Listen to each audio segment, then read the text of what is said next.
Because busy doesn't mean that you're doing what you're meant to be doing. And I think this building on strengths, building on what's important to you, that's when you see people, they just light up.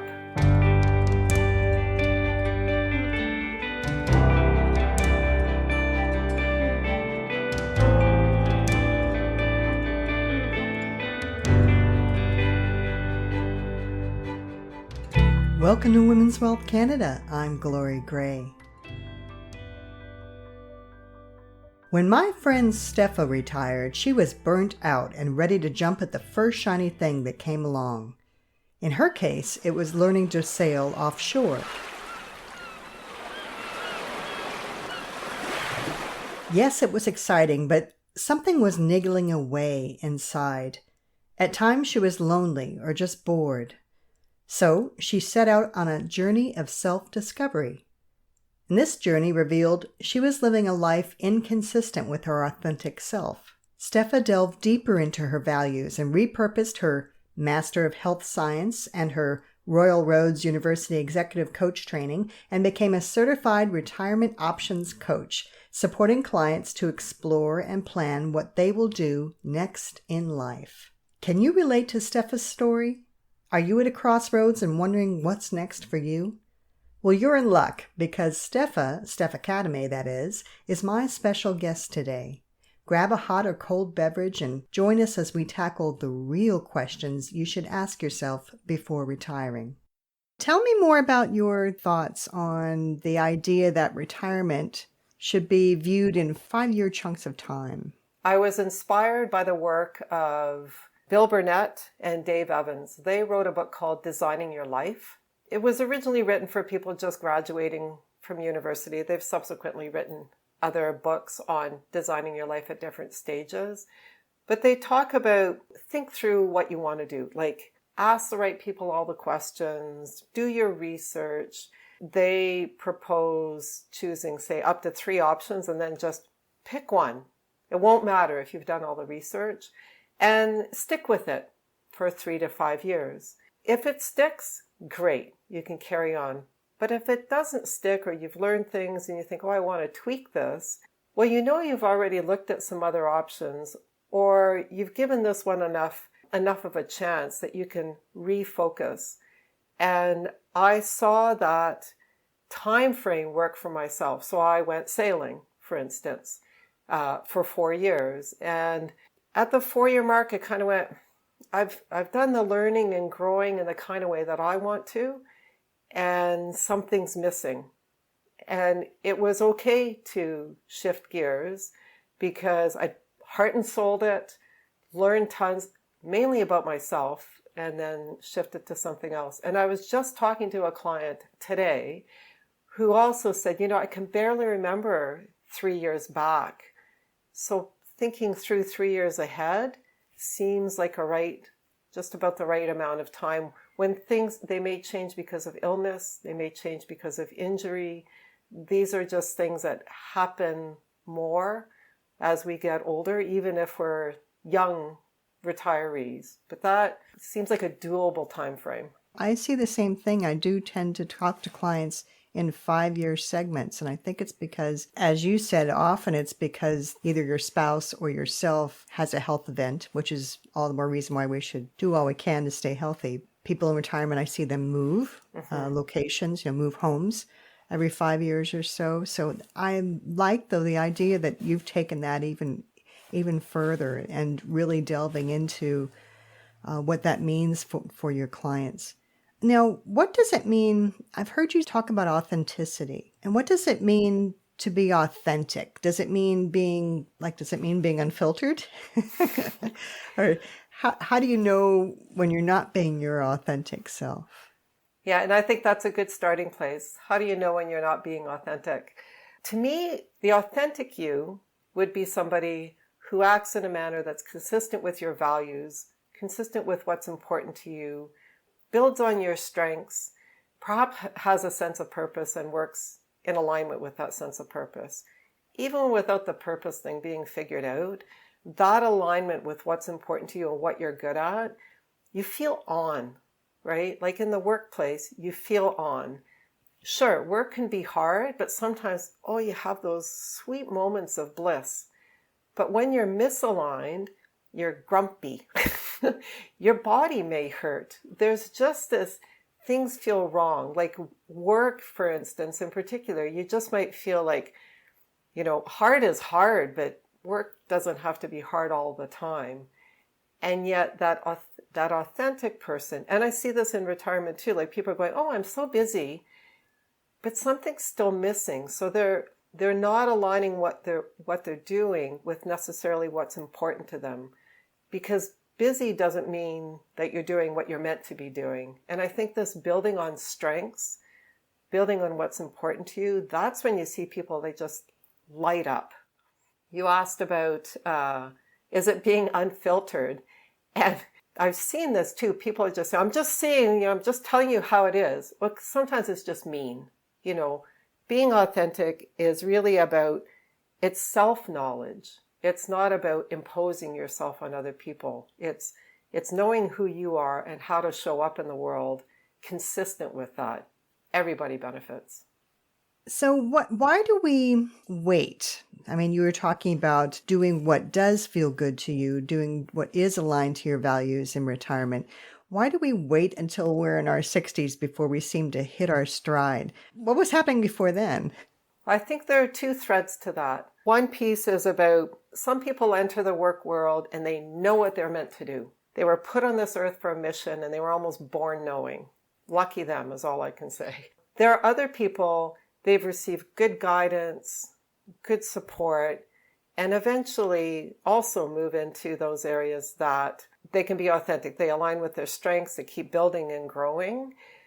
Then I'm going to hazard a guess that more of us who are in our 60s, for instance, we got the message when we were in high school or entering university, for women in particular, well, you should go into sciences, or you should do this because the world is expanding. You no longer have to be a nurse or a teacher. So people did all of those things and perhaps found joy, perhaps built on their strengths. But it was never kind of the thing. And again, we're still of the generation where more people kind of stuck with things, right? For a long time. They didn't ask those questions early enough. So overall, you have a generation of people who might have put something of themselves aside. And now they're kind of going, phew, I can move on and really hone in on and capitalize on what it is I think I should be doing. But the other piece is, for women in particular, who gave up periods in their career for childcare, things were different. There weren't necessarily long maternity leaves. Many of us have given up time for elder care, caring for elderly parents. And I think all of those things, those interruptions, like now we feel like we have the time to really go at it.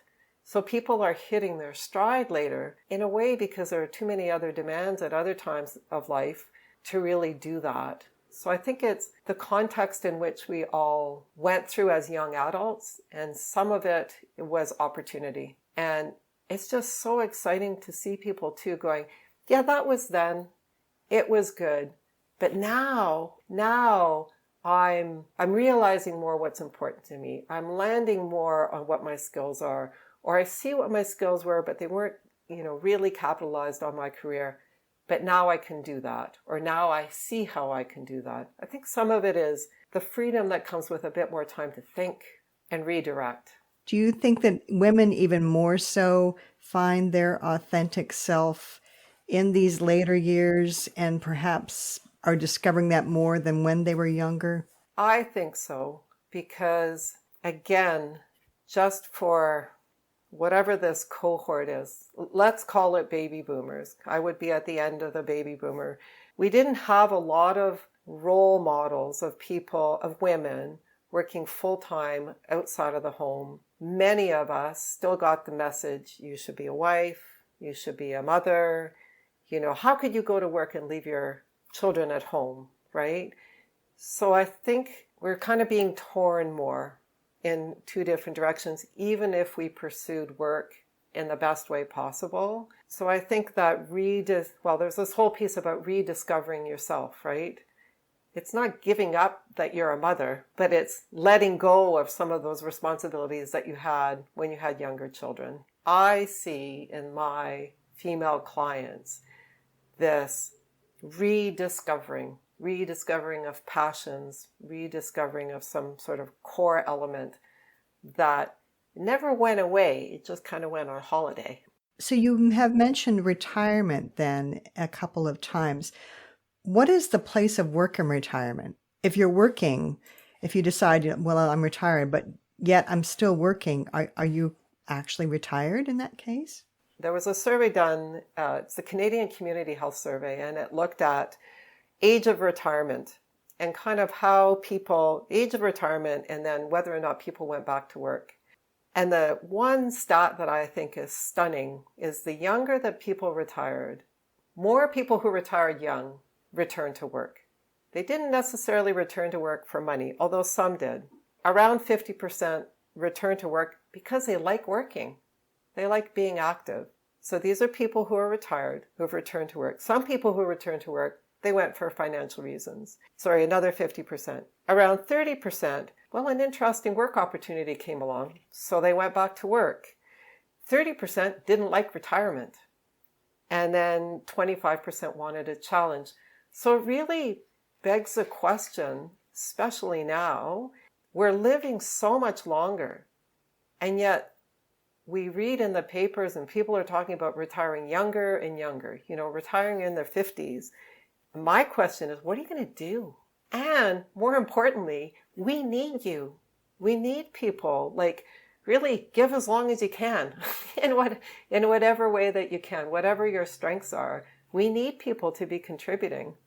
At the moment, I'm working with a number of people who are in their 50s. They've all retired and they're all creating businesses and moving on and having another career because they don't see themselves as retired people, which also is a challenge at this time of life. Again, our role models we have increasing role models of people who are living very vibrant, active lives well into their 70s and 80s. But this is a new time, and people talk about the new retirement, but this is just a new moment in time when you have so many older, healthy people role modeling for the rest of us what our later years can look like. And if you go to psychologist Daniel Levitin in his book, Successful Aging, when he's asked, what age should we retire? He says never, because work in which you're really engaged is so good for our health. There's this movement among people who are in their 20s and 30s that I've been seeing, retiring early. It's called FIRE. Mm-hmm. Do you think that they're going to be experiencing this sudden aha moment, maybe after they're done raising their children, of what you're saying is that, well, now what? Well, I wonder, and this financial independence, retire early, I've been doing a bit of reading about it too, and many people who do say, let's call it retire, in their 20s and 30s, they haven't totally given up getting an income of some sort. It's just perhaps passive income in some way, or they don't perceive it to be work. And there's also some literature out there that looks at, maybe our whole work structure needs to be jiggled around a bit so that you have more time in your early years to take breaks for learning, work less, learn more, perhaps do that adventuring that you can do when you're able-bodied. And then as you learn more, you work more because you have more to contribute, you have more perspective and more under your belt, which is just an interesting concept to play with. Yeah, and that's a good point. They're not actually really retired. They're just finding a more flexible way of bringing in income, maybe several streams, maybe one active stream, one passive stream, and then having more of the freedom that they crave to be with their families. So maybe, like you're saying, it's just a different way of working than, say, we had 50 years ago. Mm-hmm. And all influenced by the options that we have now. And I think our longevity. It's just not the same as it used to be. People are living a lot longer. And I love that now in a partner where there's a male and a female, that the males are given just as much freedom to stay home with the kids as the females are in terms of how they're supported in parental leave and society's views of the man staying home as opposed to the woman, which was completely different than when we were kids. Yep. And the options also. I know for my children's father, he asked to work part-time and was declined because in that company, men in particular didn't work part-time. So he quit to be home with our daughters, and subsequently that company came back with a part-time offer. He was ahead of his time, though. He was way ahead of his time. Yeah. And that would have been around 1990. So what are you seeing then as a top concern among people who are looking ahead to this, we'll say retirement, although as we're talking, we may be talking about rewirement rather than retirement, but what are you seeing as a top concern? It depends if you're talking to couples or you're talking, and I mainly work with women, like couples or women.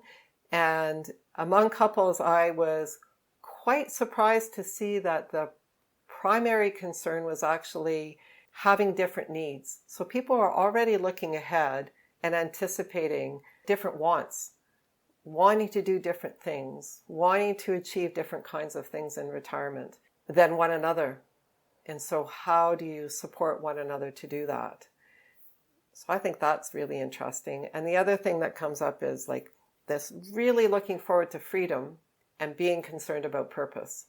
Now, I think they go together, but not everybody sees them going together, because I'm of the opinion when you have a sense of purpose, it is freeing. You can say no to a whole bunch of stuff and focus on the things that are important for you. The top thing that women are coming to me to, some of it is just reconnecting with themselves, having the confidence to move forward with a dream that they had. And these are all unpartnered women. So there's no partner of any sort in the picture. So they might have big dreams, but it's that, okay, I have this big dream. Help me land again on the confidence I had when I created the big dream. Like now it's about to happen and I'm afraid. And I'm just seeing people, it's kind of a regrounding. So again, this rediscovering yourself, a regrounding. And then the other issue that comes up is, where am I going to live? Again, coming from unpartnered women who now have options and trying to find that balance of what community can support me in terms of the activities I like to do. Where can I meet people who like to do the activities that I want to do? And generally it's, where can I still fly to see the family, but not necessarily be with the family? Mm-hmm. And there too, the dilemma is often not around which town or city am I going to pick, because they have a list. It's more getting underneath what's stopping them from making that decision. What other things are getting in the way? That pull to family. So it's really about uncovering some beliefs or expectations or the shoulds that they should be doing, the shoulds that they believe they should be doing. And from there, moving forward to, this is where I want to go. That's very true. There's sometimes, again, those societal pressures to be a grandparent as well. What do you mean you want to move away from your children and go do, achieve your own dreams? Don't you want to be close to your grandchildren? And that, again, I think we're seeing a change in society's views. Are you seeing that as well? Yes. I mean, I can speak to that personally, having just had a new grandchild in the picture. I do think people want to be supportive, but actually recognize society has changed too. Like people's children have all moved away. People have become accustomed to not having a parent in the same, or a set of parents or a parent in the same community. So to suddenly have somebody in the same community isn't necessarily comforting. It might be kind of squashing. And among all the grandparents that I know, very few, in fact, live in the same community as any of their grandchildren. And everybody seems to be just fine with that. That's freeing. It makes it easier for those clients that you're working with who are discovering those dreams. Perhaps they still have to work through, again, those pressures. But if they choose not to live near them, that they're not an odd person out, as we might have been in the old days. Exactly. Yeah. I think getting older now is a more freeing experience than it used to be. And, if you look at how long we're living, say you started working when you were 25, if you're going to retire early and you retire at 55, 30 years, add 30 years, that's 85. Like, life is long to not be creating or doing or contributing in some way. I can barely remember what I was doing when I was 25, and to think ahead for that period of time and think, I'm just going to travel till I die. That's a lot of traveling. And what I hear from financial planners too, other financial planners, is people tend to talk about traveling, and within like 2 to 3 years, the luster of travel sort of wanes, and you kind of go, a pandemic certainly squashed that, but even prior to the pandemic, there's a shelf life to that thrill for many people. I'm not saying for all people, but for many people, and I'm sure you've seen that. Absolutely. When they're in their late 70s, I think, they certainly find many, many new things to do, but it doesn't always include travel at that point. Mm-hmm. And I was just talking with a gentleman who is in his late 80s, and he's doing all kinds of things. He's taking groups kayaking, camping overnight in these faraway rustic places. And he didn't even start any of this until he was done traveling and was in his late 70s. That's awesome. Yeah. And so it's like you said, if you're counting from 55 to 85, I'm starting to see, and I'm sure you are too, and then there's all the work after that still need to be done. 85-year-olds are just so much younger than they were. I can never tell how old anybody is anymore. Me neither. And I cycle with a group where our oldest rider is 85, and it's quite awe-inspiring. So you must meet such interesting people. What can people expect when they're working with you? Kind of walk me through. So in the coaching process, it's really all about you. And people are coming to me, I always say there are 4 things. They want to stop something, do more of something, transition into something. So that's mainly the people I'm sitting, or consider some options. And all of my clients are either looking ahead to retirement, or they have retired, and then they're kind of going, help. Let's backtrack and redo. Yeah, a little bit of backtrack and redo, or a backtrack and refine. So the coaching process is, you come to me with, this is the thing that I'm having difficulty moving forward with. We work together to identify, to get clear on what is the outcome that you're hoping to achieve. And then we go through a lot of discovery.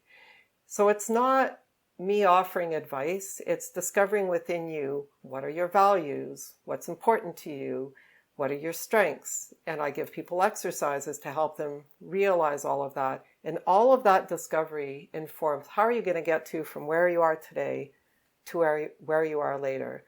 And there's a strategy developing process too. It sounds airy, kind of airy-fairy, all the answers lie within you, and really they do. And they come out with, I'll say, the right questions. And it just helps people clear the way to, this is in my way, that's in my way. And in some instances, it's people just not knowing. And in those instances, I will refer people to resources, say about retirement, say about making decisions, and then we'll keep working together. It's not counseling. It's not therapy. Coaching is very forward-looking. It's, where am I now? Where do I want to be? And how do I get there? My shortest coaching offer is 3 sessions. So you would say you wanted to come to me for coaching. We'd have a discovery call. It's totally free. You would bring that, this is where I want to be. And even in that free discovery call, we'll go through the whole process. Identify what you want, do the discovery, do some strategizing, clear the way, get you clear on what you're going to do next. And if you didn't get value in that 1 hour discovery call, likely you won't come for paid sessions. Generally speaking, people are going like, wow, who knew? And then you sign up for 3 hours of coaching spread out over whatever works for you. And I'm seeing people move from wherever generally it's people are stuck on a decision, stuck on a mindset, not being sure how to move forward for what is next in life. So we move from stuck to action. It must be so empowering to know that working with you, then, Steph, is a safe place for them to be honest with themselves. Because likely, if we don't really know what we are, we're probably not getting to the real gut feeling of where we should be. And going through the process with you must be so empowering. If I'm someone who says, I know that I'm lost somehow. There's something not right about where I am in my life, in my plans, in my future, and not at a psychological level, but at a what am I going to do with my life level. And they really need help just figuring out what the heck. Some of us, I imagine, we don't know what we don't know. We don't know what is wrong unless we start talking. Can you help someone like that? Absolutely. So where I start with almost everybody is do your values. And I have a values exercise. So people go away and discover for themselves what's important to me. Another step that I take people through is, what are you good at? And this isn't like the skills thing. This is kind of beyond skills. Like, this isn't about using an Excel spreadsheet. This is about, I'm a compassionate person. I am a powerful speaker, sort of more strengths than skills. And there are tools to assess that. And another exercise I have people do is, it's a life review. You go through the decades of your life and bring to mind all those moments when you felt you had successes, whether it's home, at work, after work, in your recreational pursuits. What is it that made it feel like a success to you? Was it being with people? Was it the application of a particular skill? Was it what you created? Was it about who you impacted? Also, what are those things at any point in time that you kind of thought, oh, that'd be cool, that'd be interesting, but you kind of went, yeah, maybe that's not for me. You bring that all together, and if that doesn't bring sort of a light of any sort, it's really about looking out into the world, whether it's online or among the people you know. Who inspires you? Who is doing the kinds of things that you say to yourself, well, I wish I could do that. Can you? Maybe you can. And that's where coaching is sort of really interesting. Coaching per se is really interesting because it is taking people through a self-discovery process. Like, I can't tell you what to do when you're lost. Only you can tell you what to do.